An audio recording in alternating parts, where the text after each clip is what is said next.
Final buzzer. This is where you come for instant post-game reaction. Oh, hell yeah. This is Dubs OT. Can't wait. With John Dickinson. Hey, JD, what you up to, sugar? Long time no talk to. On KNBR 104.5 and 680. Streaming live at KNBR.com and on the KNBR app. Warriors will be in the bonus at the next whistle. Draymond three. Oh, he made it! Draymond Green, just enough to get over the front rim. What a big bucket! Huge bucket for Draymond Green, and the Warriors survive in Houston. Third game in Houston for the Warriors because of the in-season tournament.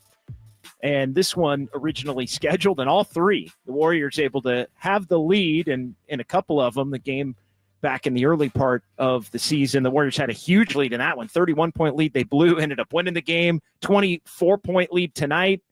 They almost completely blew that as the Rockets cut it to within 2, but the Warriors do enough down the stretch to earn themselves a victory on the second of a back-to-back. 105-98 is the final in Houston. So the Warriors end up 3-3 on the road trip. They're 3-1 now with Jimmy Butler, and the Warriors are 28-27 at the All-Star break. They will next play a week from tomorrow as everybody will converge on San Francisco for the NBA All-Star weekend. Couple of games still to go final tonight on the NBA scoreboard, and then the Warriors will pick up again in Sacramento a week from tomorrow.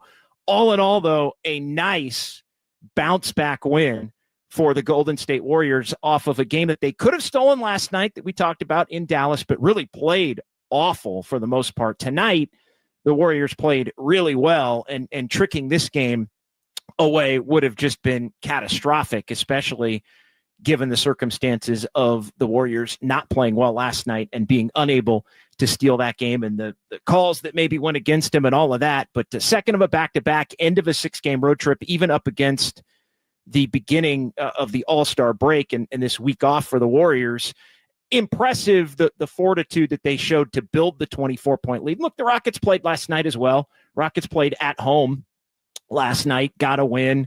Both teams a little bit tired-legged. And I think, the Warriors do get some credit for the fight and resolve and quality play. And the Rockets continue to be a good matchup for the Warriors. The Warriors are able to hold them down and defend them. And at times, the Warriors look awful, like they can't do anything against the Rockets and their athleticism. But I think when you look at this thing, it's a good matchup for the Warriors. That's a team that the Warriors are very comfortable against. They're comfortable winning close games against them, which they've done now 3 times in 4, and really probably should be 4-4. If you remember, the extra game in Houston was to go to the NBA in-season tournament Emirates Cup semifinals in Vegas, and they ended up blowing a 6-point lead in the final minute or two of that one to lose it. But all in all, nice win for the Dubs. 808 KNBR as we welcome you in here to Dubs OT with JD on the Sports Leader. 415-808-5627, the number to give us a call or shoot us a text here following the Warriors' victory. Appreciate everybody as they file in on YouTube and Twitch. The Golden State Lumber and Building Materials text line open as well for you to react to not only tonight, but your thoughts on this team being 28-27 and your thoughts on this team being 3-1 with Jimmy Butler. You'll take the 3-1 with Jimmy Butler. You get a couple of wins in Chicago and Milwaukee, the big second half, flipping the game in Chicago. You're able to win against the Bucks without Giannis in a really well-played game, really 2.5 well-played games out of the 4 for the Warriors. And against the Bulls, the half well-played game was enough to earn the win. And tonight, I think for the most part, was a well-played game by the Warriors. They opened the door, though, in the third quarter. They were looking a little creaky in terms of their legs into the third and half of the fourth, but enough grit and guile and defense and shooting from Stephen Curry and the others to prevail in this one. So 3-1 with Jimmy Butler, I think you'll take. 28-27 at the break, I think, is a disappointment overall. But the fact that the Warriors were able to check the number one box finally off their list a week ago with the acquisition of Jimmy Butler here for the games that remain, now 27 games that remain for the Warriors, I think there is optimism that this team can get on a bit of a roll here between now and the end of the regular season and find themselves, whether it's through the play-in tournament or not, fighting for an opportunity to get into the playoffs and have a playoff series. So I think 3-1 you like. The 28-27 is disappointing, but there is still some optimism. The 3-3 road trip, I think, is a disappointment. I mean, this is a trip that the Warriors before the trade became official, but after it had been reported in Utah, they tricked the game away. And this should have been a 4-2 trip and could have been a 5-1 trip, honestly. With the Laker game being the one true loss for the Warriors. And they didn't deserve to win the game last night by any stretch. They really didn't play a good game. But I think it's a should have been 4-2 and it could have been 5-1 if they had been able to play a little bit better throughout the course of the game last night. So 808 KNBR 415-808-5627. Dubs OT with JD here on the Sports Leader. Your thoughts on all of that as we open up the phone lines here. We got Kyle Haar in our San Francisco studios. Again, appreciate everybody, YouTube and Twitch. I'm going to get the comments going here. Everybody can take a deep breath. Exhale. Whew. Deep breath if you're a Warriors fan tonight, because you're thinking, oh my God, how could this possibly be happening again? Even though at the same time, I got to believe, Kyle, you knew it was coming, right? You knew the Rockets were going to make not just a run, like get it down to 10 or 12. Like you knew that this thing was going to get extremely uncomfortable. It was going to get extremely uncomfortable. Yes. But I couldn't take it, JD, after last night's loss. And I know they were down the majority of that game, but it was one they could have stolen. And then, oh my God, if they gave away this game, I would have lost it. Yeah, I think when you look at it, this would have been, under 500 and all of that. And 2 in a row and now 2-2 with Jimmy Butler. It just would have had a completely different feel. And another blown lead, big blown lead. And I'll be honest with you, I didn't think, the 24-point lead, you knew it was going to get close. Even when the Warriors seemingly stabilized it, and I'm looking at my notes here, 98-89, 100-91 off the Jimmy Butler dunk, 102-91. Even then you're thinking, we've seen them actually blow these 9, 10, 11-point leads in the closing 2 minutes of games a bunch. So then the Rockets end up on them again, cut it to 6 real quick. But again, Brandon Pajemski, big steal, the Draymond 3 that we came in with, and enough for the Warriors. And Steve Kerr gets some credit tonight. We were talking about it a lot last night. Took Buddy Hield out of the starting lineup for Brandon Pajemski. And again, the move was Pajemski instead of Hield, not Moody instead of Hield. Moody ended up back in the starting lineup as well for Quentin Post. You slide Draymond to center, and that has been a winning formula for the Warriors here. Their best players right now are those 5, with Steph and Pajemski in the backcourt, and Moody at the 3, Moody at the 4, Butler at the 3, Butler at the 4. I guess it is technically Moody at the 4 if you look at the way that they've structured it, and then Draymond at the 5. And not messing around tonight, I think, from the jump. I think there was a little too much made throughout the game of the second of the back-to-back and all that. Look, these guys are fighting and scratching and all that. I get it. But there's no way, those guys playing tonight was price of admission. You don't lose the game last night and then decide when you've got a week off that you're going to give tonight away. So I applaud the fact that they played, I guess, but them playing is it really shouldn't be anything. They decided they were going to play tonight. No, it's a game on the schedule and you got a week off. and you lost a horrible one last night, and you don't have margin for error, and the Rockets are a team you play pretty well against, to where if maybe you do decide you're not going to play some of your veterans in that game, or they decide they don't want to play in that game, you might lose a winnable game. But Kerr gets credit for the lineup changes, and Moses Moody and Brandon Podziemski were critical in this one for the Warriors. And, I mean, you look at Podziemski, 14 in the first half. Moses Moody had all 10 of his points in the first half. Moses Moody's blocking shots. Moses Moody's coming up with steals. Moses Moody's rebounding. Like, Moses Moody just playing a really nice floor game for the Warriors. And Podziemski playing really well. And that small ball lineup with Draymond at center, it's just the way the Warriors are able to function at their best. And so credit to Kerr for less Buddy Hield. 14 minutes tonight. He was not good. Again, 0 for 4 from 3, 1 for 5 overall. But you know what? That's more in line with, all right, if Buddy Hield, he gets a little 5-6 minute stretch. If he doesn't have it, he's out and he's done. You give him a little 5-6 minute stretch. If he doesn't have it, he's out. He's done. You move on. You get others in the game. And so he didn't kill you, even though there were times tonight where it felt like it was going to hurt you, especially in that third quarter. And look, Steve Kerr almost got burned. As much as I praise him at the beginning of the show here, Kerr almost got burned for getting a little greedy in the third quarter. Warriors are up 28-19 after one. Real good defensive mindset, I thought.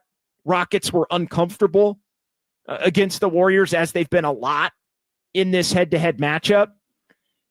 And the Warriors won the quarter. And Brandon Podziemski, Pat Spencer, Buddy Hield, Guy Santos, Kevon Looney. Steve Kerr with the Warriors, he went to that lineup, second of a back-to-back, had Steph out, had Draymond out, had Jimmy Butler out, all three of them out at the same time late first quarter, and that group won their minutes.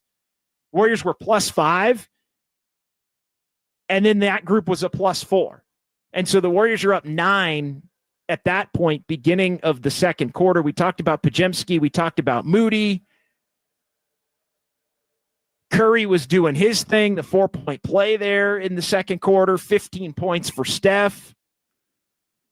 And the Warriors were holding the Rockets to poor shooting. They were hitting some threes, but the Rockets offense was just out of whack. And the Warriors able to push it up with a nice second quarter, 34-29, to a 14-point lead at the half. And then the Warriors really able to take it to the Rockets in that third quarter, pushing it all the way up to 81-57, 19-9 to begin the quarter. And then Steve Kerr got a little greedy.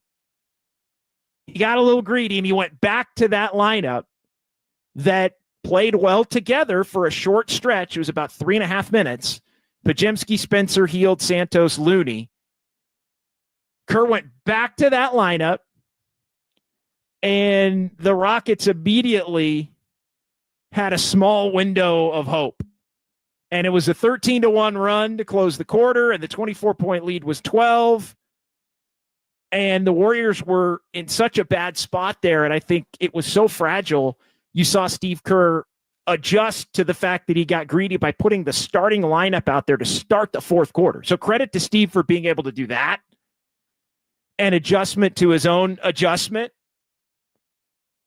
And he did it knowing that the start of the fourth quarter was going to be as important or more than the middle of the fourth quarter to try and stabilize. The run got all the way up to 17-1.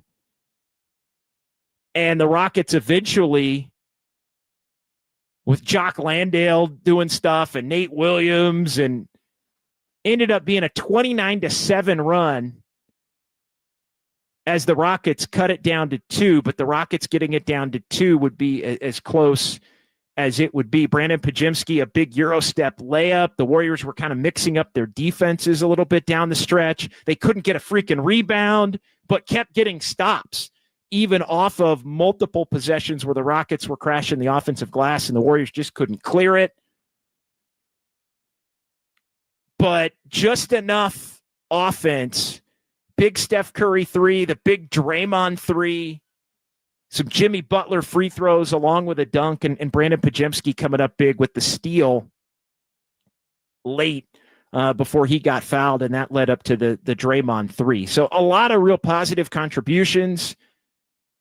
It's amazing how the margin for error is still, for the Warriors, so slim that it feels like even a 3-minute stretch. Yeah, Digum 117. I hope JD talks about that lineup, that horrible lineup that ended the third. Yeah. Well, the horrible lineup that ended the third was the same lineup that helped extend the lead in the first. And like I said, I think Kerr got a little greedy. He got a little greedy. And then the correction to the greed there at the beginning of the fourth quarter. But the starting lineup, as Enrique Rivera points out, nice starting five. I think that's got to be the starting five moving forward, unless you're going to flop Quentin Post in there or Kevon Looney in there just based on a specific matchup. If there's a team you think can't defend a stretch five, then maybe you play Post and you put Moody out. I think Brandon Podziemski's, for the foreseeable future, going to be the starting two guard. And really the only thing holding that back from happening was the fact that you also need him to be the backup point guard. And I know Jimmy Butler's sort of the backup point forward in those lineup combinations. And if you start Podziemski, then you got to sub him out, and then he's going to come back in for Curry. And I mean, you can work around it. It's fine. But Podziemski, even going back pre-injury, and he's had a bad game or two, but really this is a lengthy, 10, 12 game stretch, I feel like, surrounding the injury for Podziemski, where he's been the guy that he was last year and maybe even a little bit better and more confident. So I think moving forward, as we continue to evaluate the things that work on an individual level for a night to night as the Warriors win and where they sit in the standings and what it all means, I think you also have to evaluate the best, because this is the team. Aside from maybe one buyout player, this is the team. And a couple of 10-day contracts or a minimum play, this is going to be the team. So it's twofold. It's how does this team do on a nightly basis? Really threefold. It's how does this team do on a nightly basis? It's what are the adjustments that need to be made from within for this team to get to the end of the regular season and beyond. And then it's also, what does this team have to do that they just don't have on this roster to move forward and be able to improve next year? And I think one question that is answered for sure is Brandon Podziemski. Brandon Podziemski moving forward should just be the starting two guard. And it probably is an easier way for Buddy Hield's minutes to be managed. I know sometimes you do want the shooting out there at the beginning of the game, but I just think Buddy Hield's become too much of a liability. And I know there's a lot of Warrior fans that are listening and watching, and they're thinking, well, JD, it's a little late. It's February 13th. It's the All-Star break. And Buddy Hield's been playing a lot of games with 28 minutes or 28, 29 minutes. So I think that's obviously, something that, Kerr stuck with him. I don't think Kerr stuck with him out of loyalty. I don't think Kerr stuck with him because he likes him. I don't think there's some conspiracy. I don't think it's personal. I don't think Kerr doesn't know what he's doing. I think Kerr knows he only has so many playable players at certain positions, and Buddy Hield still has to be, at a minimum, a small part of it. I think tonight is more the right balance as to where you want this thing to sit. Tonight's the right balance. If he's not playing well, it's basically 2 shifts a half. 2 shifts a half. But you also have to have guys that are playing well that can take those minutes.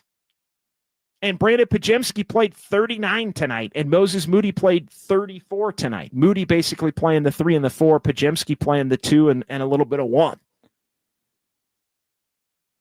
So Kerr found the combination, and I give the Kerr credit, and I give the Warriors credit. Again, price of admission to play tonight, if you're the Warriors vets, you got a week off to rest.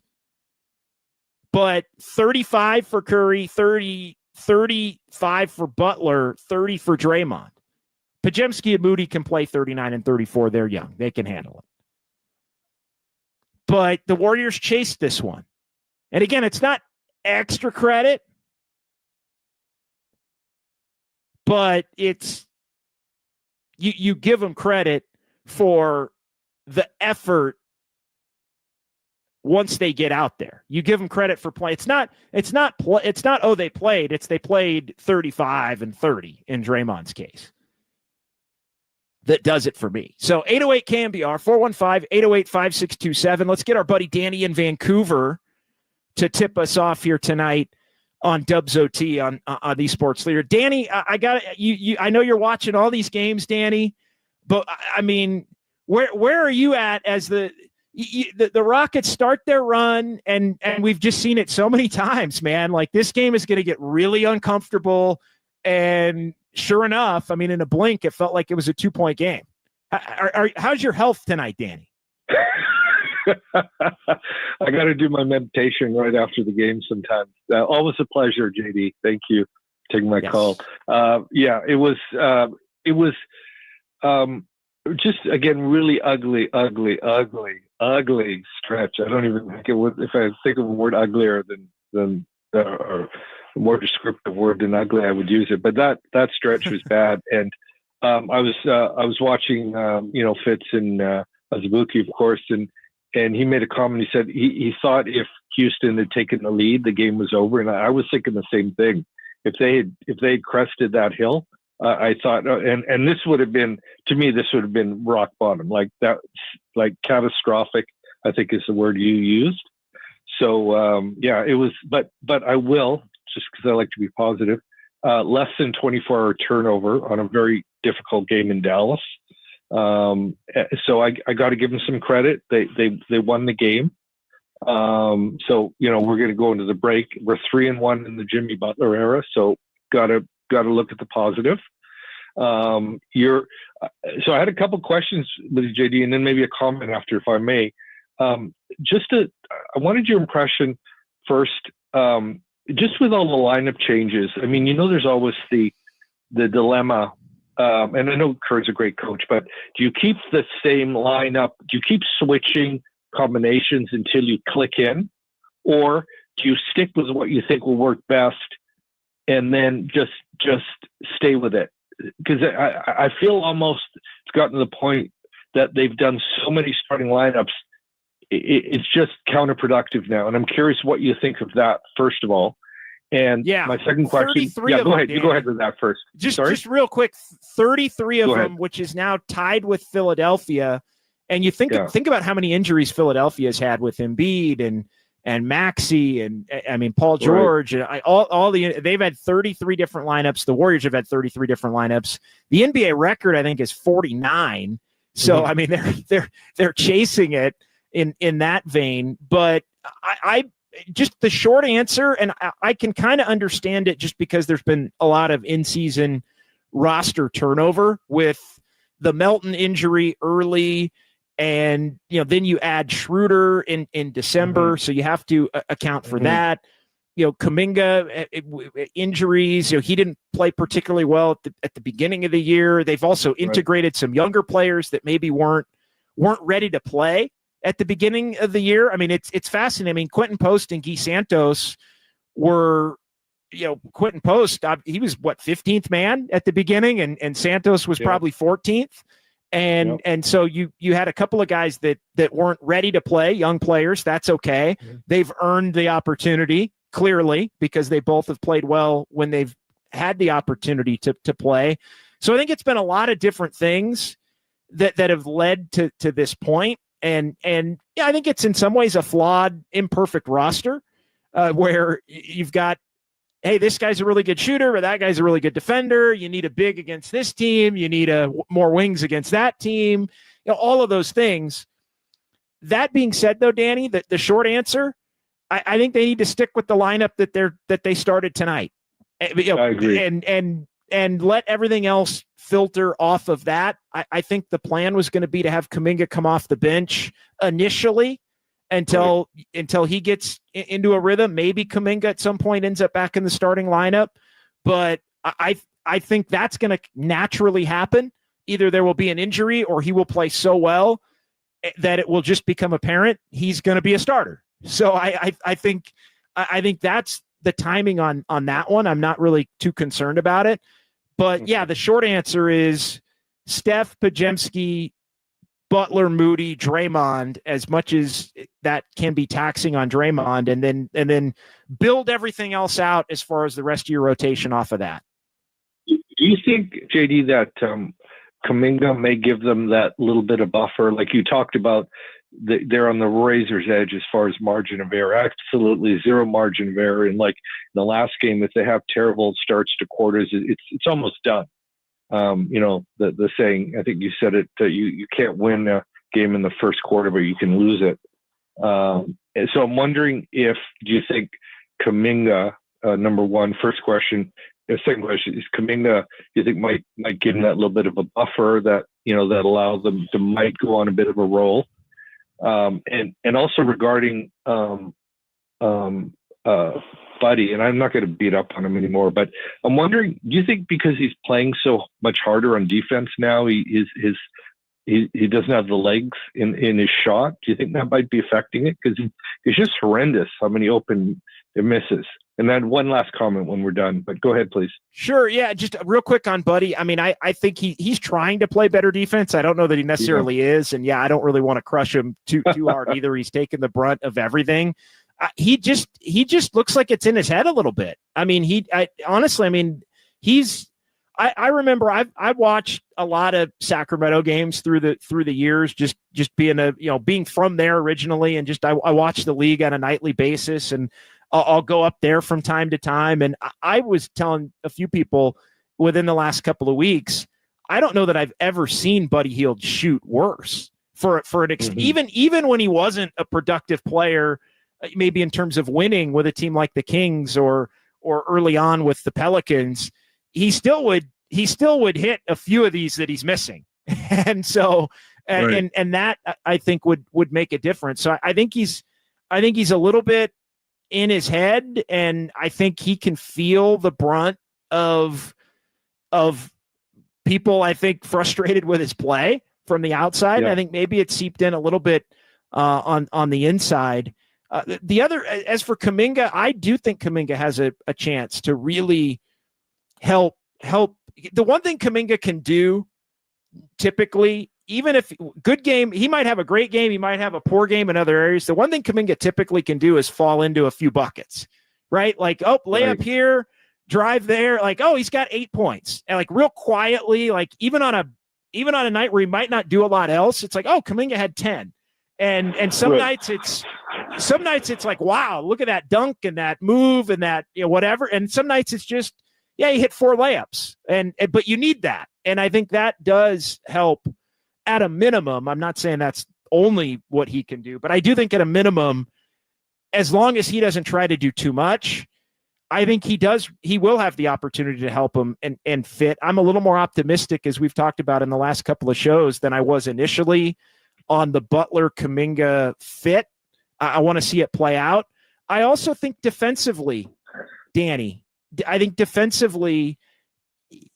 he needs to take the challenge of being more of an on-ball defender, I think, moving forward, because the Warriors are void now with Wiggins' departure in that area. And he's had mixed success with that in the past, but I think it's one area he can really help them that they lack, and he has, I think, the physical tools to be able to do. Now, does he want to do that? I don't know. Can they convince him to do that? Maybe.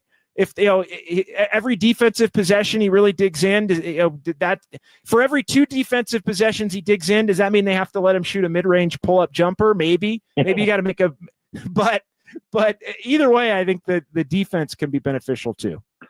I'm wondering also if when they get into that hideous zone, when they, like that run again tonight, what was it, 17-2 or 15 to whatever, they can just post them up or just let them go to work a bit. I was hoping Butler could do that more, but he didn't. It's early, but I think hopefully that will kind of smooth over those terrible troughs that they seem to get in almost every game. Because I thought they had a chance to blow this game out, and they just, maybe if he subs back in and he gets a few buckets or he gets to the line. So, I'm going to hope. One last comment, if you don't mind, JD. I don't want to take too long, but no, you're good. Last game, I just wanted to say, when Dallas won, which was painful, I couldn't call in because I was out. I didn't appreciate the relish that Clay took in the win at the end.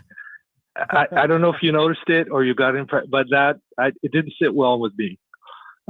He did, and he really did, and that's the second time the game at Chase, the extra game back in December at Chase, he really did in that evening as well, and it's all in good fun, and there's a lot of respect and love, but there is still a little bit of animus, I think, both ways, and a little bit of and so I totally get it. I totally get it. I think a lot of Warrior fans are feeling the way you did.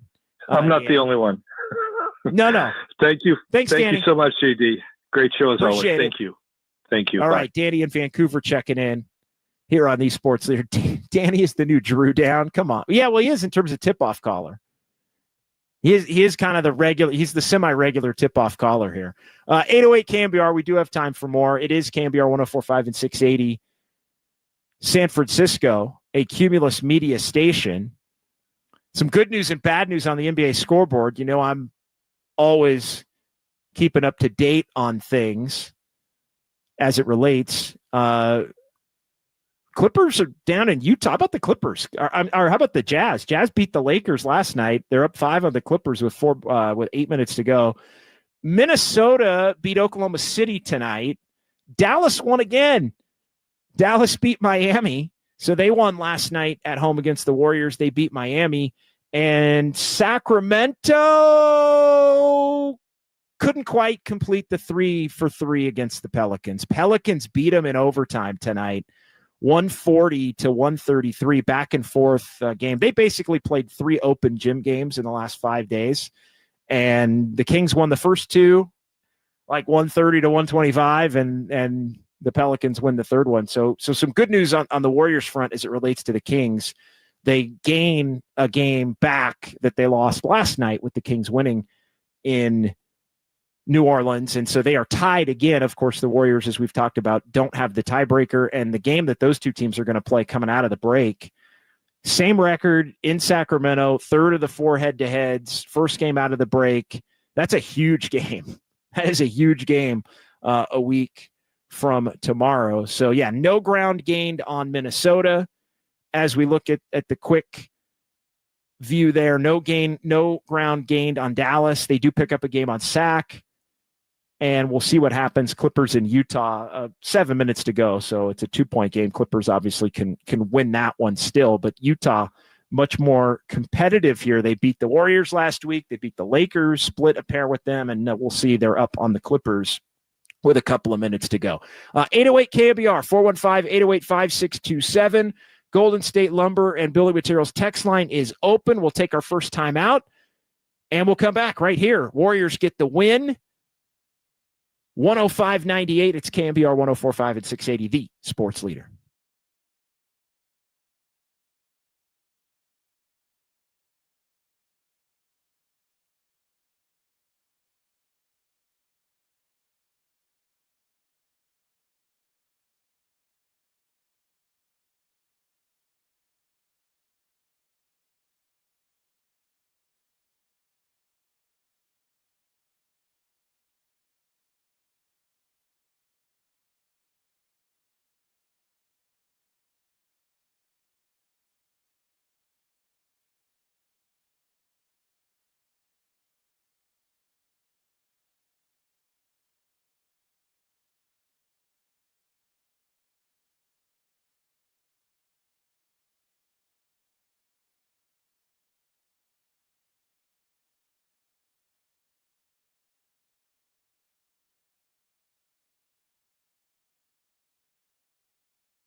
Dub Nation, this is the real and inside story on Warriors basketball. Dubs OT with John Dickinson continues. Streaming live at twitch.tv/thesportsleader.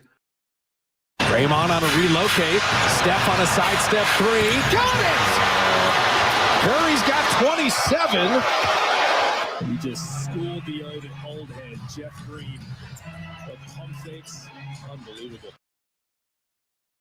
Yeah, great night for Steph Curry. We hardly even talked about him in the opening segment. 27 points, getting to the free throw line, 8 of 9 tonight at the free throw line, 5 boards, 3 assists, and 35 minutes. Didn't shoot it well. Warriors win, despite the fact that they only made 11 threes tonight, were 11 for 41, and shot under 40% from the field in this game, which is extremely rare. How rare? Well, we'll tell you coming up here between now and 9 o'clock, as it is Dubs OT with JD here on the Sports Leader. 808 KNBR 415-808-5627. The Golden State Lumber and Building Materials text line is open, as always. 408 JD, counting this game tonight. How realistic do you think 18-10 over this final sprint of the season is? So what is that, 28-27? You counted that. There's 27 left, so 17-10 now. I think 17-10 is realistic. 17-10, that would be, 45 wins, 45-37? I think that's realistic. Couple of long trips, a really long homestand in the middle of March, a couple of long trips surrounding that really long homestand, couple of games close by out of the break. I think that is plausible. And you'd feel at that point whether it's good enough to get to 6. I kind of feel like that wouldn't be good enough to get to 6. I think you might need 46 or 47 wins. But I think if you look at, if it's 17-10 from now on, and then you add the 3-1, that would mean you go 20-11 over 31 games with Jimmy Butler. You go 20-11, basically you're winning 2 out of every 3 games with Jimmy Butler, assuming you can survive the play-in tournament. You're going to be feeling really good if you're the Warriors about potential matchups. And I'll say this, and I know the Rockets have slipped a little bit. I think they came in to tonight 4th in the Western Conference. But the Rockets are one of these teams, and we're going to go through this as the Warriors play a lot of these teams, whether it's play-in or playoffs. But the Rockets are a team, even with the loss, 34 and 31 and 21, Rockets are a team. If the Warriors end up playing the Rockets, Warriors wouldn't fear playing the Rockets at all. And I think the Rockets would probably fear playing the Warriors. Young team, inexperienced in terms of the playoffs. Andis, I'm with you, Andis Brown. I think the Warriors could make some noise in the postseason depending upon the matchups. I think they can hang with Houston. I think they could beat Memphis. OKC, I think they could give hell. Not sure if they would win a 7-game series against OKC, but we've seen that matchup. I'd like to see that matchup with Jimmy Butler in the fold, because Wiggins really played well against OKC. And how does Jimmy match up against OKC? That kind of thing. But no, I think the Warriors would be very comfortable against OKC. I think they'd be very comfortable against Houston. I think they'd be very comfortable against Memphis.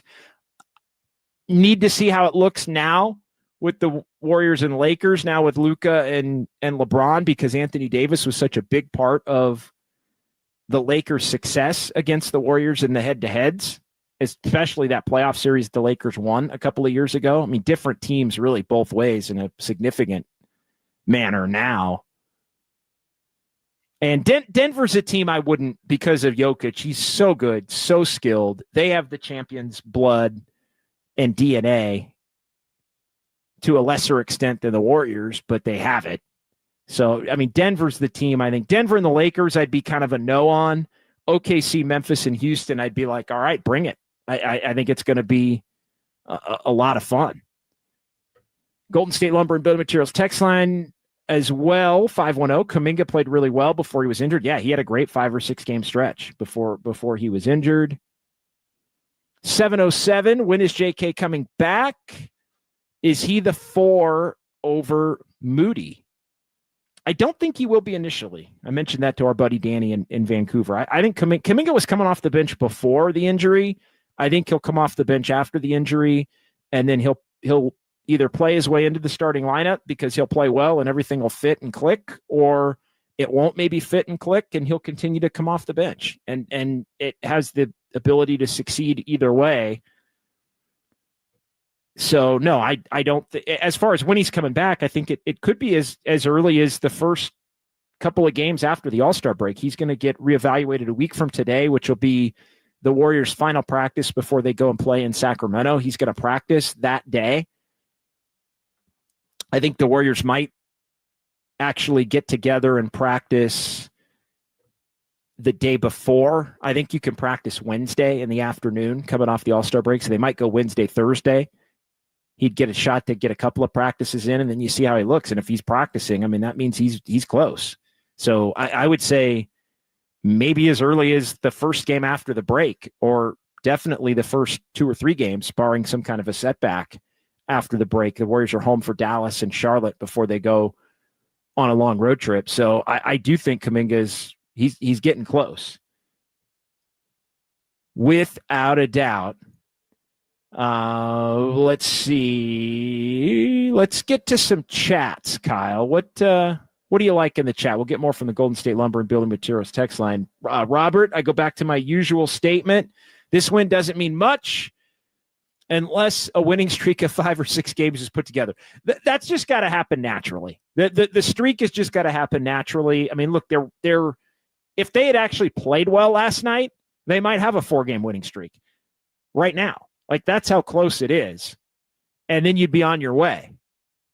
So, I mean, I think either way you slice it right now is still an improvement for the Warriors.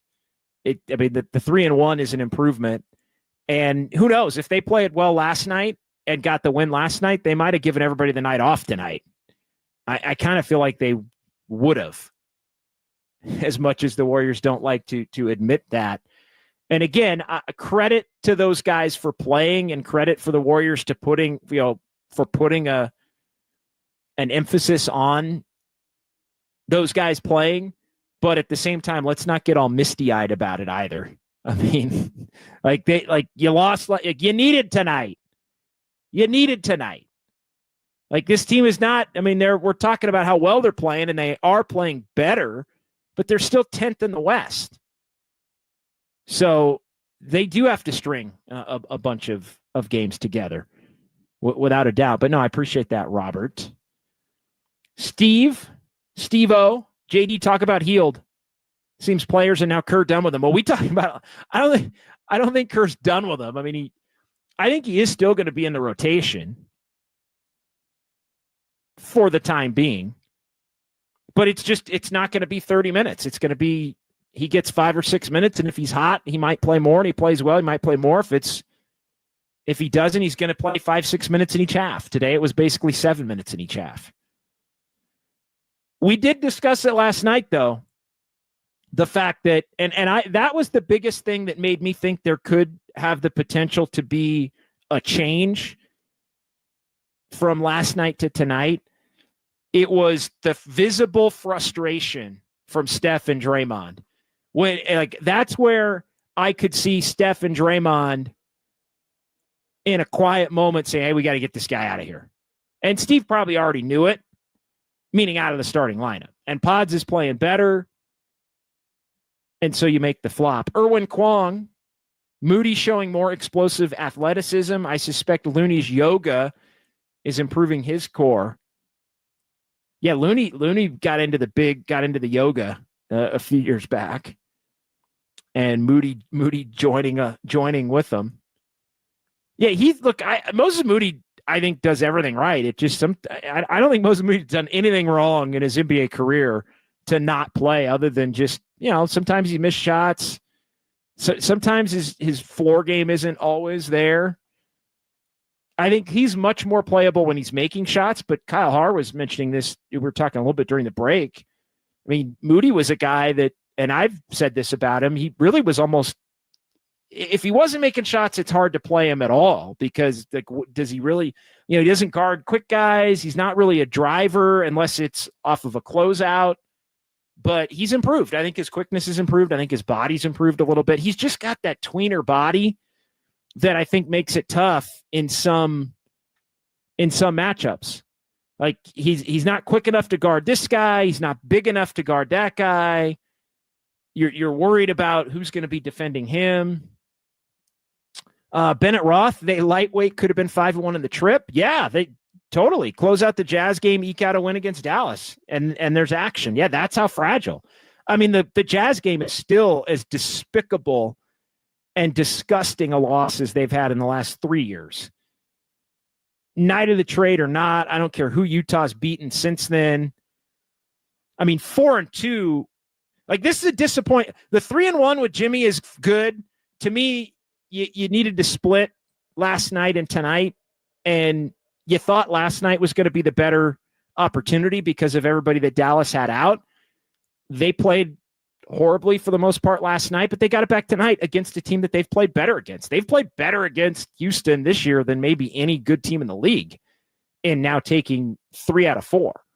They've played well against OKC and taking 2 of 3. They've played well against Minnesota and taking 3. Like they're just teams. There are some teams, and not that Minnesota's a great team. They're not.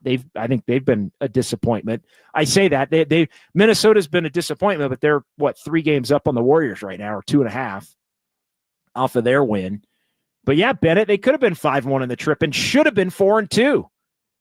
Again, I don't think they deserved a win last night because they pretty much played like crap for 3 quarters, 36 to 40 minutes of the game. They played like crap.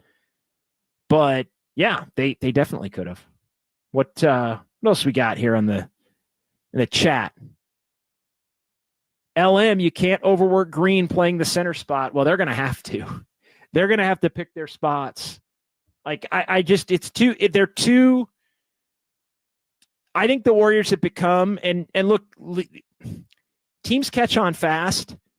As nice as Quentin Post is in some matchups, and you'd like to have his shooting out there, teams are really attacking him.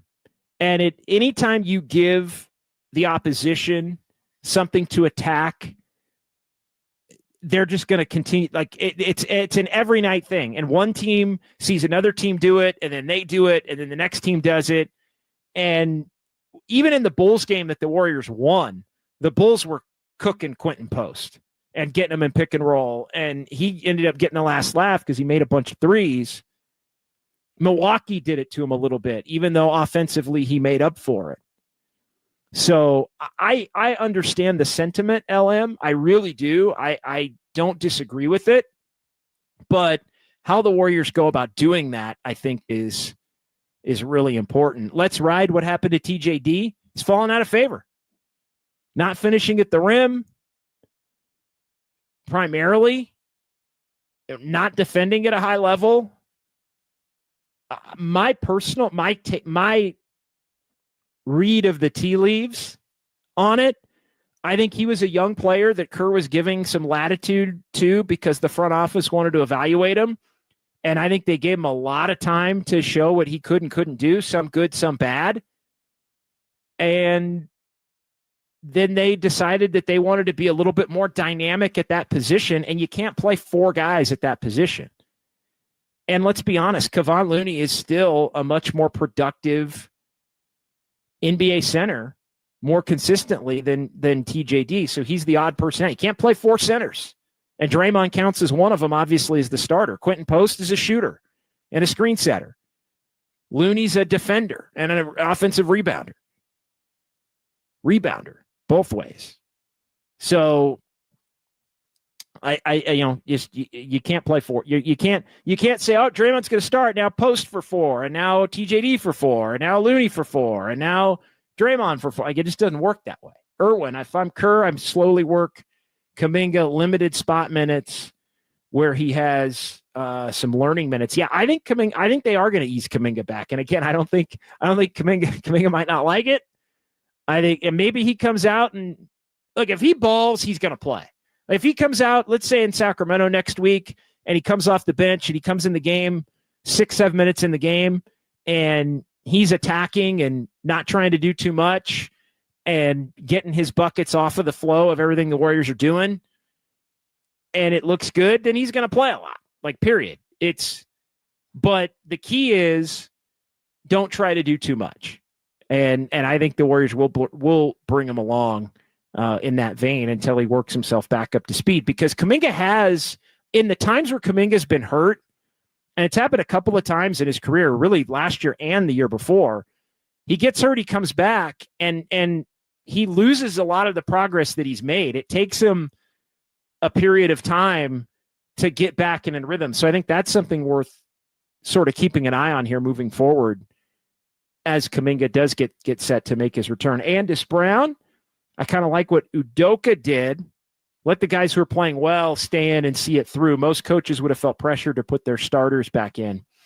Yeah, it kind of depends on your team. I think I'm with you on that. I think when you have a team full of a lot of guys that are a similar talent level, and let's be honest, who's the Rockets? The Rockets don't really have a star. Like, for as great as they've played, and I know Şengün Şengün was their all-star, and I was kind of surprised he was an all-star. And I think it was a reward. I think Fitz talked about that on the TV side. Like, who are you going to pick from the Rockets? So you got to pick somebody. They're this surprise team. They're 34-20. Like, they have to have an all-star. Who's their, and there's nobody really that the closest guy to qualifying at a position where it's a little bit thinner, even though you could look at a guy like Sabonis. Team hasn't won as much, but you look at Sabonis's numbers compared to Şengün. I mean, Sabonis should have made it, but you want to reward the Rockets for winning.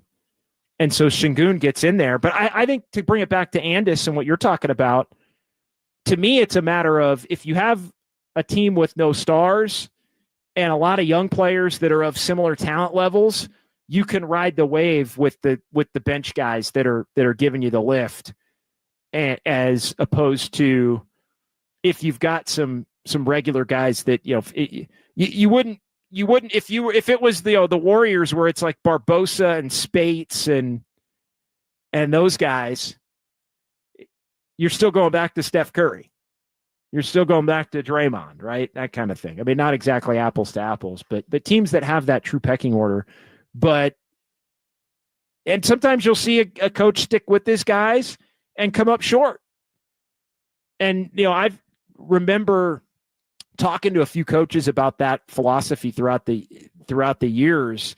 And I've had a couple of coaches say that you always have to understand, that the guys who don't regularly play as much, who are playing well on that night, eventually the longer you play them, they are going to either run out of gas or fall back.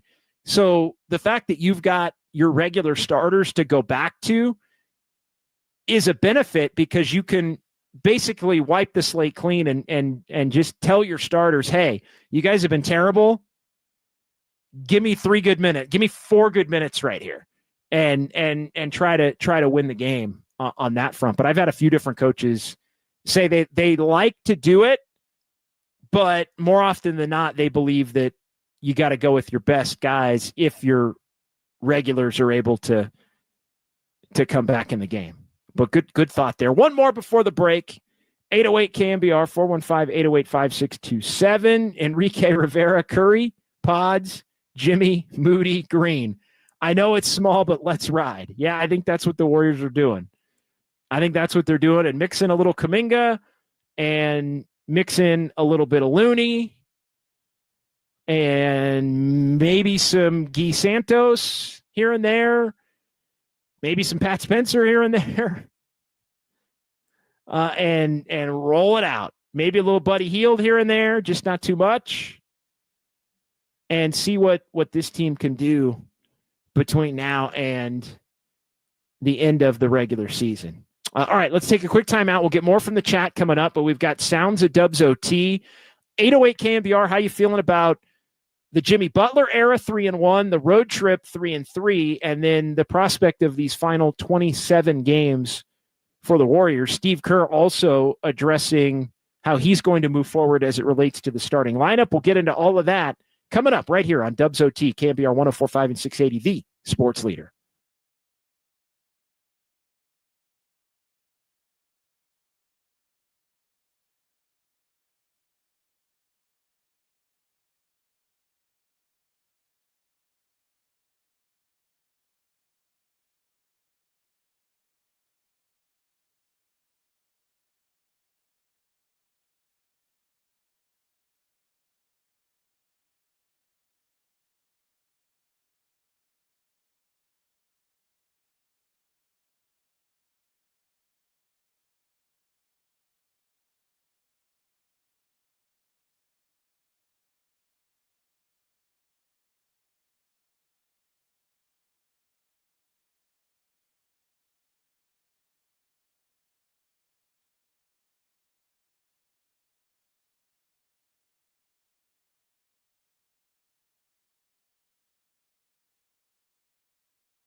KNBR presents the sounds of Dubs OT. I can see the headline now. Kerr says Warriors better without Curry. No class, no balls. I want to get my joy back. I'm happy here,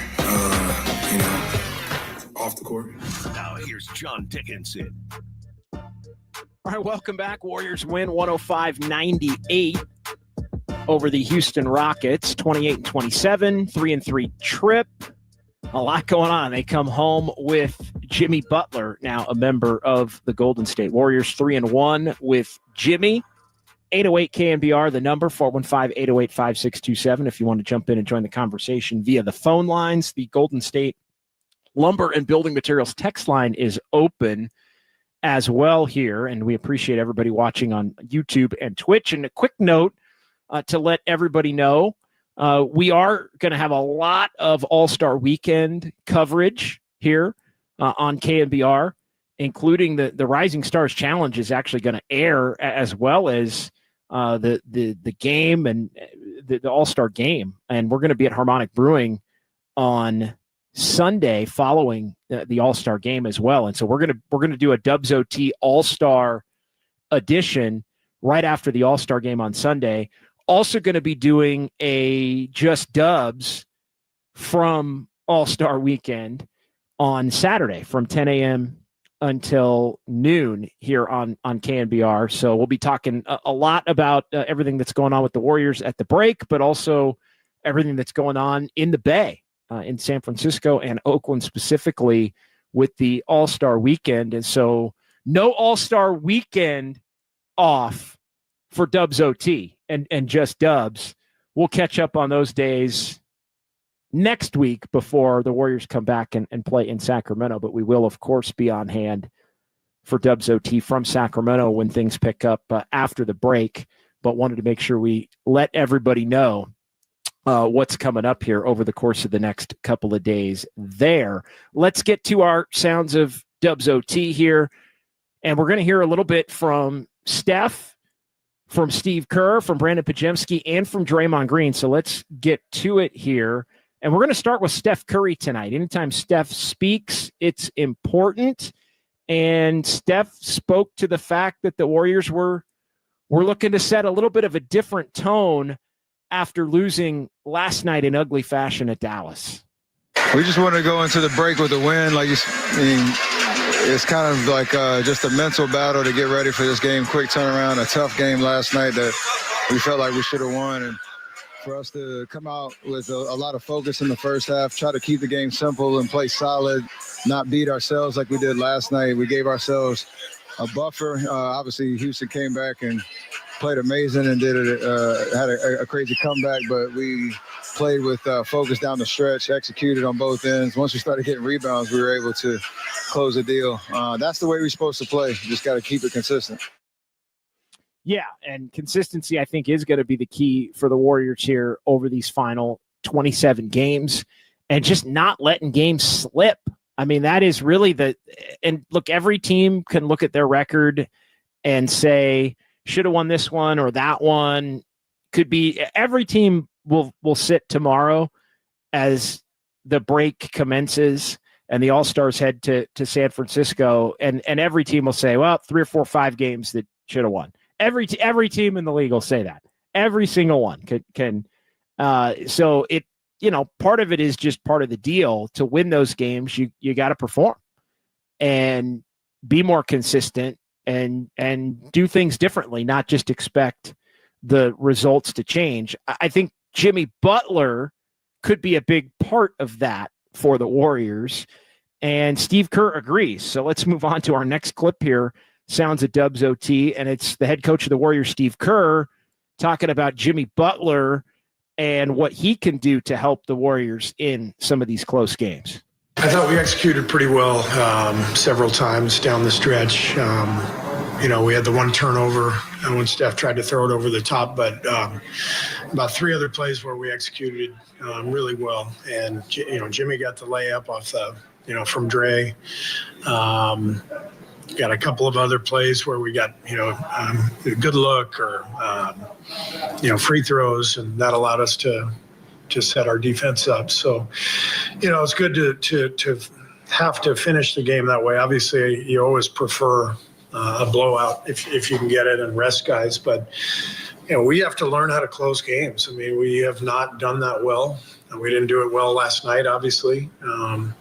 So that was an important game for us. We think Jimmy's presence and skill is going to allow us to finish games much better than we have so far this year. So tonight was a good example of that, and hopefully a sign of things to come. Yeah, when it got tight and it felt like everything was falling apart. I mean, really the first opportunity for this Warriors team to be in that specific position. The game last night played out completely differently with respect to, the Warriors just hadn't played well. And if anything, they were going to try to steal that game, as we've talked about late. Tonight was much more like a lot of the games that the Warriors have lost, whether it's Utah or Toronto or the game in Houston that would have sent them to Vegas, or the game in Houston before that game that they ended up winning after blowing a 31-point lead and had to do it in overtime.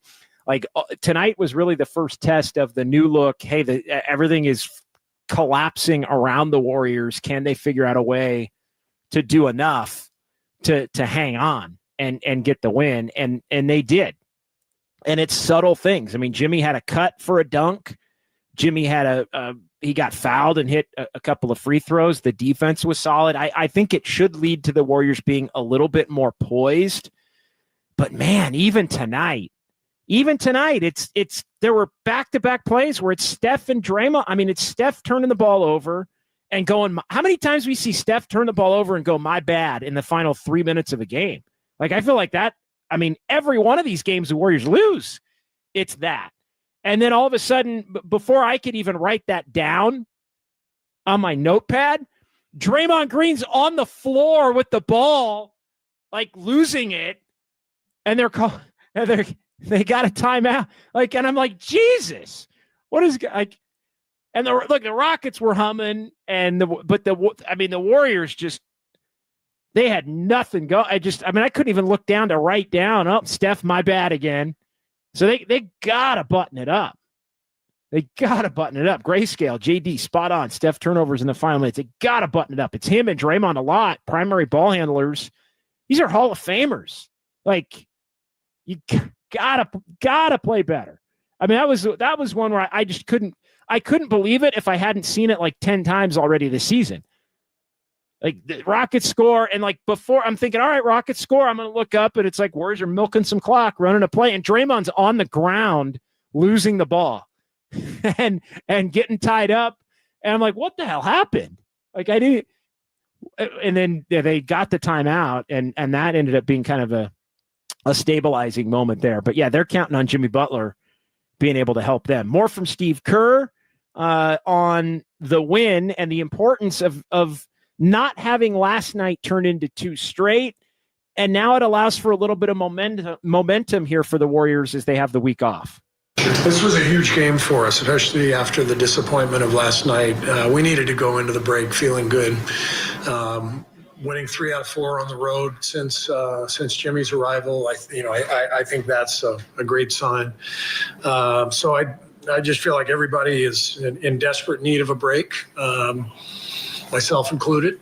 And I think these next 5 or 6 days will be fantastic for everybody, just to fill up the cup, re-energize, and come back for the stretch run, which is, 27 games. It's, after the break, it always feels like a sprint. And so I'm excited because I think we've got a lot to look forward to. Yeah, and now you're feeling good. It's 3-1. You're coming home to have a couple of practices before going to Sacramento. And then you've got what's going to be an unbelievable afternoon at Chase when the Warriors take on the Mavs on the 23rd. Iguodala's jersey retirement after the game. And then you've got the Warriors and the Mavs playing for the 3rd time in San Francisco. So Klay Thompson coming back for a 3rd time this season. And an important game in the standings with the Warriors in close proximity to Dallas right now in the standings. And for tiebreaker purposes, I misspoke the other day. I think I was on with Copes and D-Pop The Warriors and Mavs only play 4 times. I thought they actually played 5. The Rockets and Warriors play 5 because of the extra game in the in-season tournament. And the Warriors, it's funny, tonight, the 2 extra games the Warriors ended up with that were not scheduled were home game against Dallas, away game against Houston. So they ended up 3 away games against the Rockets, 2 home games against the Rockets. They still play the Rockets one more time at Chase. The Mavs series is odd. It's 3 home games and 1 away game. Last night's the only away game. So they only play 4 times. The Mavs rather have a 2-1 advantage in the season series. So the Warriors, the first 2 out of the break at Sacramento, Warriors don't have the tiebreaker against them, tied with them, behind them. A game and 2 games back of Dallas. Basically, don't have the tiebreaker. Like those first 2 games after the break are kind of must wins if the Warriors are really looking to move up significantly. And then you get Charlotte before going on the road. So Warriors in a great spot right now to be able to enjoy the break, feel like they've got some momentum now, and then come back. And again, I'm not saying they're going to get all 3 out of the break. You got to get the Charlotte game, but at least 2, if not all 3 coming out of the break. And then all of a sudden you're 6-7. And our guy in the chat, whose name's escaping me, all of a sudden you've won 6-7 at that point. So but you can't do that if you don't win tonight. And so winning tonight was important. All right, let's hear another one from Steve Kerr. The big X's and O's lineup rotational adjustment for Steve was Brandon Podziemski going into the starting lineup for Buddy Hield. Buddy Hield to the bench, and Buddy Hield basically having his minutes cut in half over what they have been here recently. And Steve Kerr addressed Podziemski starting now at the 2-guard spot. Yeah, I mean, we felt like it was the right time to do it. I think Brandon has played so well over the last couple of weeks that I think he needs to be in that starting group now. He gives Steph another ball handler, decision maker. He makes a lot of plays out of nothing with his brain and his skill. So it was good to get him out there. I imagine he's going to be out there now, as a starter for a while. And obviously with Steph, Jimmy, and Draymond, and I thought Moses complimented those guys really well too. And so yeah, we'll see how it goes from here. We got JK coming back hopefully within a couple of weeks, and so we always have options. But I think BP's got to be out there. All right, so Brandon Podziemski starting 2-guard for the Warriors. I think it's the right call. Sub him out, have him come back for Steph, and then go from there. And we'll see what happens with Moses Moody and eventually Kuminga. They can bring Kuminga along slowly. I one little thing, Kyle, I don't want to read too much into that, but did you hear what Steve Kerr said? He said Kuminga coming back in a couple of weeks. It could be the everyday feels like Wednesday thing for like, you don't really like in the midst of a long season and you're going to the All-Star break. But a couple of weeks would mean Kuminga's probably not playing the first 3 or 4 games. If that's true, again, it was interesting. Like, again, the head coach would know. I don't want to make too much of it, but I don't know. It wasn't nothing when I heard Kerr say couple of weeks, because I think we've all kind of been under the impression he's about a week away, at least a week away from being able to join practice. So maybe it's the same difference. Yeah, no, I think also it just gives them another option when he does come back. But I would expect, I think Moses Moody has been playing well as a connector, and I think his game has flourished with Jimmy Butler. So, we'll see. We'll see when Kuminga comes back. But, I would expect the starting 5, and Moody and Kuminga might be interchangeable, but I would expect the starting 5 to finish the season. Yeah, I think moving forward, I think Kuminga could play his way in there. If something happens with Draymond, Kuminga could obviously play his way in there. Maybe you play a center at that point, with Kuminga. Like we've seen, tonight was a perfect example of, everybody thought it was Moody instead of Buddy, Moody instead of Buddy, Moody instead of Buddy. And really, no, it was two moves, right? Like it's pods for Buddy, but then he also wanted Moody in there because you wanted to play small. So it's like how often Steve will when he makes one move, he almost feels like he has to make two moves to the starting lineup, which I think is a tell as to a lot of these players, the different skill sets. And it's, hey, I want this guy in this position, which means now I can't have this guy start at this position. And then, so you're constantly shuffling through, but either way, that 5 is, and we said it last night. I mean, that 5 is the Warriors' best 5 right now, given who's healthy. Yeah, and I just want to point out, I don't think the chat is buying into or reading into as much as we are onto Kerr saying that Kuminga will be out a couple weeks. Okay, fair enough. It could have just been a not totally understanding the time, right? Like he might be thinking a week, but he said, but in his mind it's 2 weeks. But it's really only a week. Like he just doesn't understand. Oh, it's actually only a week away. Like after the, so yeah. I don't want to read too much into it. All right, let's get another clip here. Looks like I might have to block a couple people in the chat. Also, we got some stragglers in here that are kind of running amok tonight. Kyle, Brandon Pajemski in the lineup as a starter, and Brandon Pajemski meeting with the media post-game, and Brandon Pajemski talking about his mentality as a starter. I just view it as a guard that needs to take out the other team's best guard. And so I knew today just my focus was on Jalen Green, just trying to take him out of the game, take him out of his rhythm. And I think for the most part, me and the guys who guarded him did that. But that's just kind of what we need in that other guard spot with Steph. And so we know Jimmy is going to, help with the bigger wings, especially when JK comes back, he'll do the same. But who's going to, be that guard that steps up and guards the other team's best guard? And so that'll just kind of be my mindset going forward. Yeah, that's going to be what they're going to need from Kuminga, and Pajemski has to be able to play capable defense. I'm kidding, by the way. I'm not blocking anybody. You can. It's a rare night where you get the JD's a clown, JD's this, whatever. Oh yeah, I'm a great rim protector, Bennett. I'm a great rim protector. This is typically a very positive, welcoming environment, but every once in a while you get a couple stragglers.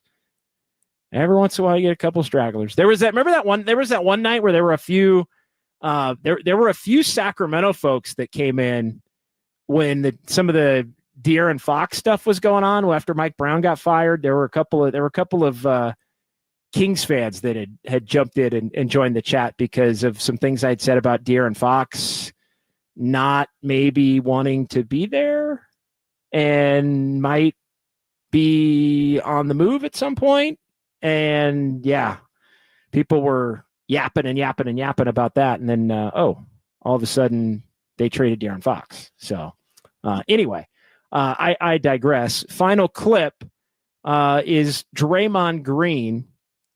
And let's hear from Draymond. I mean, he's had nothing but high praise to this point for Jimmy Butler, both on his own podcast and when he's spoken after these games here over the last 5 days. And Draymond again addressing just everything post-game tonight from Houston that Jimmy Butler brings to the table. He's a franchise changer. He's done that everywhere he's gone, and he is helping revitalize what we got here, the belief amongst this team now that he's arrived as opposed to what it was before he got here. It's night and day. We let one get away last night, but this one tonight we would have lost. But just having a guy like that changes everything for us. So after 4 games, what was the word you used? Evaluation? No, assessment. The assessment is great. Draymond. Yeah. Franchise changer, revitalize the team. some pretty strong words. I mean, I said it last night, and I was thinking about it as Draymond mentioned it. I think this team would be 0-4 without Jimmy Butler if they don't make the trade. I think they would have lost every game on the trip. Well, if Jimmy Butler, if they don't wind up making the trade. The first two they dropped anyway. They got the game in Chicago.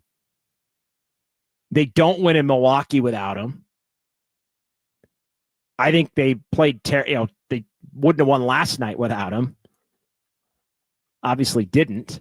And then tonight, I mean, if Draymond says it, I'll say it. I think the Warriors have kind of had the Rockets' number a little bit. Should have really won all four. But I mean, if Draymond said it, maybe they would have punted and given everybody the night off going into the break if they had lost the first 3 or 4. But yeah, I'll say, and to me, it speaks more to just the revitalization in terms of the engagement of the star players. Steph and Draymond in particular look reinvigorated. That's the biggest takeaway here through the first 4 games from me. Steph looks like Steph again. He's not playing well every night, but Steph looks like, but he's played pretty damn well most nights.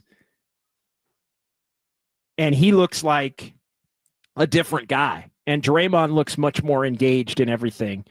And they look like they believe that there is something worth fighting for, which is something that, I mean, I think you can kind of hear it in Draymond's voice, that's something that was starting to slip or had already slipped to a point where they didn't believe.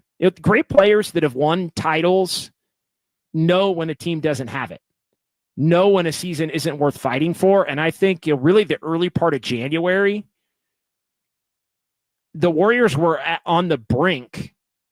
I think those first couple of weeks when Kuminga went down, they were on the brink of complete collapse because they knew that there wasn't a season worth fighting for. Now they believe there is. And that was the whole reason why the Warriors needed to make a move at the deadline. Regardless almost of what they were going to give up, but they wound up not mortgaging the future to a significant degree.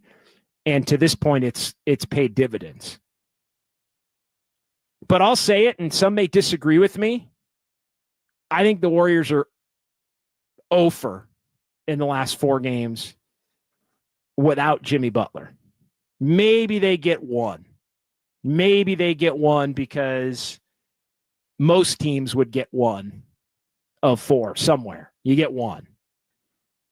But I tell you, you get down 24 in Chicago, you ain't coming back and winning that game without Jimmy Butler. Maybe they don't get down 24 in Chicago. I don't know.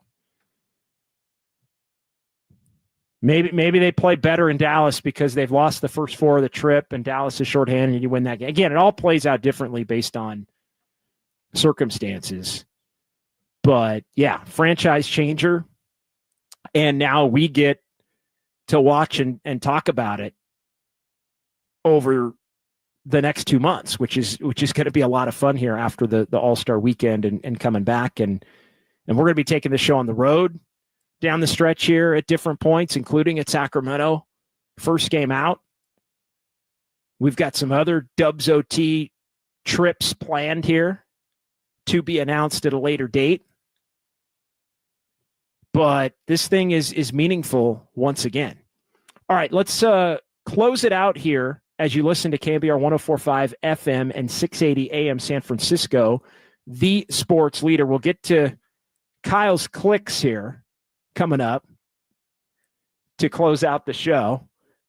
The best of the best from the chat, even some of the haters that have slipped in there might make a quick appearance. But before we do that, let's do some fun with numbers and call it a night. Head into the All-Star break. This is Dubs OT with JD. Time now for fun. I'm a fun guy. With numbers. No, I'm just having fun. On KNBR 104.5 and 680. Streaming live on KNBR.com and the KNBR app. All right, Warriors win And that makes it 3 of 4 on the road with Jimmy Butler, 3-3 on the 6-game trip, 28-27 overall, 13-14 on the road for the Warriors, as they have now won 16 of the last 17 against the Rockets, including 9 of the last 10 at Houston. The only loss since before COVID for the Warriors against the Rockets was the game that could have sent them to Vegas back in December that they lost by a point. They have a 3-1 season series lead over the Rockets, so they win the tiebreaker against Houston, although I don't think it's going to come down to the Warriors and the Rockets. Rockets significantly ahead of the Warriors in the standings right now. Clutch games for Golden State. Warriors playing another clutch game. All 4 games against the Rockets have been clutch games, and I'm looking through the Warriors now 17-17. They had a clutch game losing streak. They've gone back and forth. They win 3, they lose a couple, they win a couple, like back and forth they go, but they win a clutch game tonight and are 17-17 in 34 clutch games. Warriors also used their 33rd different starting lineup, which is tied with the Sixers for the most in the NBA. And we talked about this earlier, the Warriors winning after shooting under 40%. And under 30% from 3. So they weren't making shots at any point tonight. Did a decent job getting into the paint.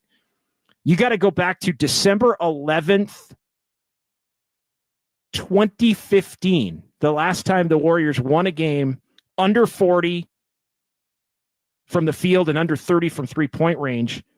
Do you remember the significance of that game, Kyle? It was December 11th, 2015 at Boston. It was the Warriors' 24th consecutive win to start the season. So the last time the Warriors won a game shooting under 40 from the field and under 30 from 3 was December 2015 in Boston, double overtime win over the Celtics that improved them to 24-0 on the season, en route to a 73-9 campaign. They did lose the next night in Milwaukee, however. But yeah, you go all the way back there, and that's a hell of a note for the Warriors in this one. 33rd different starting lineup. We talked about that. All 5 starters in double figures for the first time this season. So yeah, I think you found the right starting lineup if all 5 are in double figures for the first time this season. Steph with 27. Jimmy Butler, 19 points. First game, he didn't score 20 with the Dubs, but 8 boards, 4 assists. And Butler averaging 21.3 with 7 boards and 5 assists in 32 minutes, a little over a steal per game as well. Podziemski, 18-5, 4 assists. Also 4 steals tonight for Brandon Podziemski. And here's a note on Moses Moody that I think you know, but we'll repeat it anyway.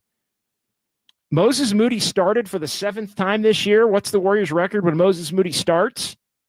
7-0. So yeah, I don't think Moses Moody's leaving the starting lineup anytime soon. 7-0. Small sample size, but when he gets the opportunity, good things happen for the Warriors. And that is the case tonight. So I would expect, even with Kuminga back, the Warriors to continue with this starting lineup out of the break. I'm going to say at least for the first 3 games. Sacramento, Dallas, and Charlotte out of the break. Maybe you go with a big against Sabonis. Maybe you go with Looney against Sabonis. I say that, and then I go, maybe you go with Moody against Sabonis, maybe you go with Looney against Sabonis and take Moody out, but make him your first sub in. We'll see, but Draymond's held his own against Sabonis when he's not trying to stomp him. He's held his own against Sabonis relatively well, and Looney has made life hell on Sabonis. So we'll see. Matchup based as far as that goes, but Moody's going to be playing a lot. Andis Brown, Moses Moody better than Jake Moody. That's a fact. JC Mack, do Buddy Hield. What's the record when he starts? It's probably not that bad, actually. It's probably mid. I don't even know, but it's actually probably not that bad. It's probably like 4-4 or something. I don't know. That's what I would guess. I mean, even they won in Chicago and Milwaukee with him starting. So it's not like they're losing every game when he starts. All right. Final couple of minutes here, Kyle. Let's get the best of the best. Kyle's clicks to close things out here for Dubs OT and head to the All-Star break and All-Star weekend. What do we got, Kyle? All right, Bennett Roth, cross out Garoppolo on the back of your 10 jersey, 49er fans. There's a new and better Jimmy now. Yeah, that is funny. Yeah, both Jimmys, number 10 in the Bay here most recently. San Jose Jazz fan 4, JD can take a charge better than Visa. Yeah, you can run right into me. It's all good. I don't care. You can bring it.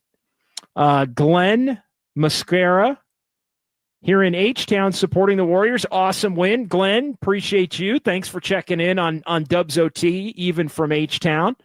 Good time. Always fun to see the Warriors play on the road. JC Mack, hope Kerr really will learn from this, though, that Buddy is unplayable. Well, it's baby steps, right? I mean, it's from 30 minutes, it's down to like 14. From 14, we'll see where it goes from there. But I still think Buddy's going to get a shift, a half. But if it's as bad as it looked tonight, then it won't be a second shift, a half. If the Warriors finish 6th, I'll eat my hat, have a cow, and I'll be a monkey's uncle. San Jose Jazz fan 4. All of the old school cliches are in play for our buddy San Jose Jazz fan. Kyle, good stuff tonight in the chat. What do you got here? Yeah, good stuff. I didn't want to bombard this final segment with Buddy Hield stuff because I will say a majority of the chats were about Buddy Hield. But I wanted to end on a little bit more positive note than bombarding Hield. Yeah, I mean that's again, it's your world. It's your world. If there's a little bit of comedic value to it, maybe that can be something that gets thrown in there. But there was a lot of give the yield to Hield. Okay, that one's kind of funny. One more.